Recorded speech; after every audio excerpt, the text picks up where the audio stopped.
ট্রাম্পকে নোবেল না দেয়ায় এ পুরস্কারের সম্মান কমেছে ভ্লাদিমির পুতিন। নোবেল শান্তি পুরস্কার ট্রাম্পকে উৎসর্গ করলেন মারিয়া করিনা মাচাদো।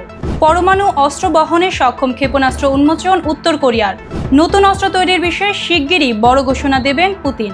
যুক্তরাষ্ট্রের সামরিক কারখানায় ভয়াবহ বিস্ফোরণ, নিখোঁজ 19। জনগণের নিরাপত্তা নিশ্চিতে সীমান্তে অভিযান চালাচ্ছে পাকিস্তান, দাবি শওকত আলী খানের। পাকিস্তানকে কড়া পরিণতির হুঁশিয়ারি আফগানিস্তানের।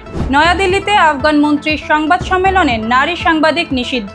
ভারত সরকার বলছে কিছু করার নেই। অস্ট্রেলিয়ায় বিমান বিধ্বস্তে নিহত 3।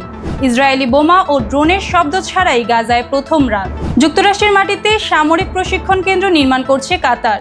যুদ্ধবিরতি তদারকি করতে ইসরায়েলে মার্কিন সেনাদল।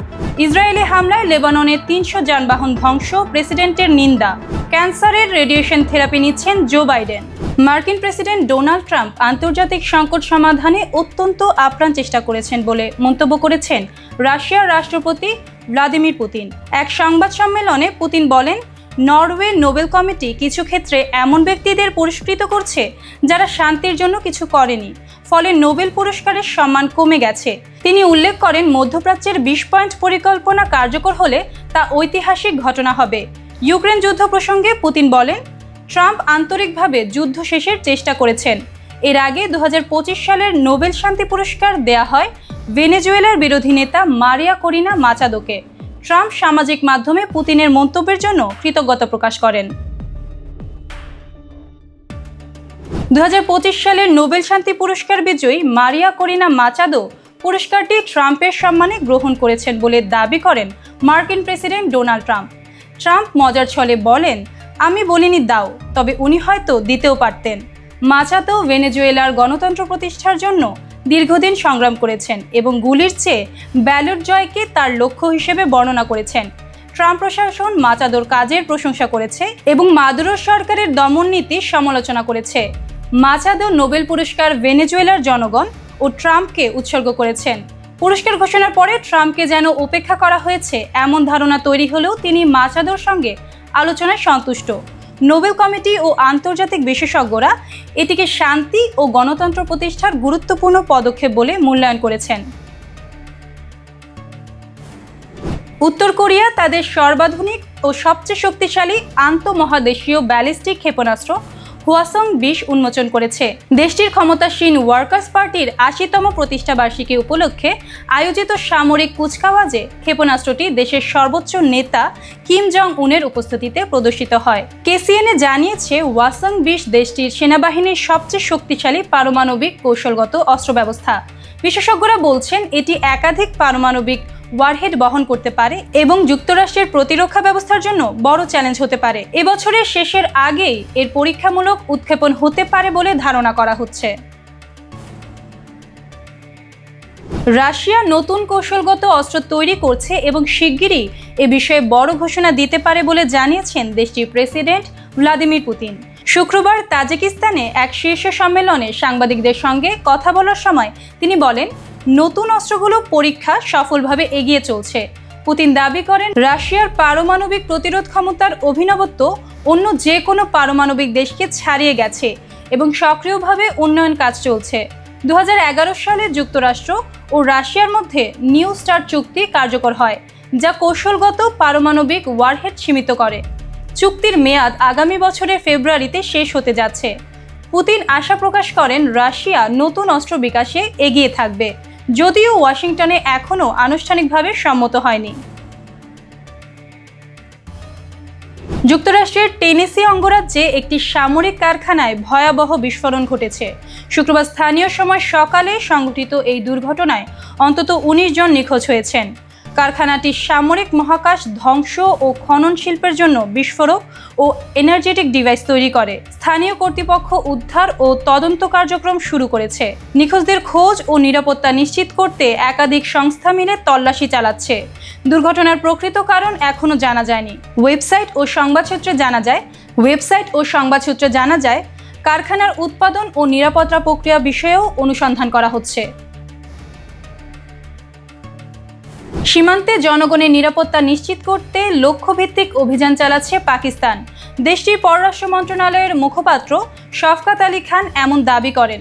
তিনি বলেন, নিরাপত্তা বাহিনী ও আইন শৃঙ্খলা সংস্থা সন্ত্রাসী হুমকি, বিশেষ করে টিটিপির মতো গোষ্ঠীর বিরুদ্ধে অভিযান চালাচ্ছে। তিনি জোর দেন, এসব অভিযান কার্যকর গোয়েন্দা তথ্যের উপর ভিত্তি করে পরিকল্পিত ও নিখুঁতভাবে সম্পন্ন হয়।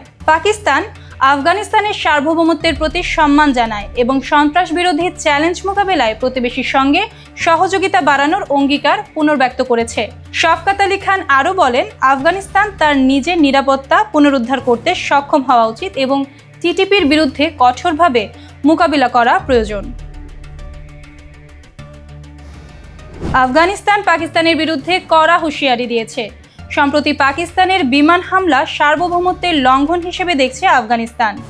আফগান প্রতিরক্ষা মন্ত্রণালয় হামলার নিন্দা জানিয়ে সম্ভাব্য কঠিন পরিণতির জন্য পাকিস্তানকে সতর্ক করেছে। মুখপাত্র এনায়েতুল্লাহ খাওয়ারাজমি বলেন, এটি ইতিহাসের নজিরবিহীন, সহিংস ও ঘৃণ্য কাজ।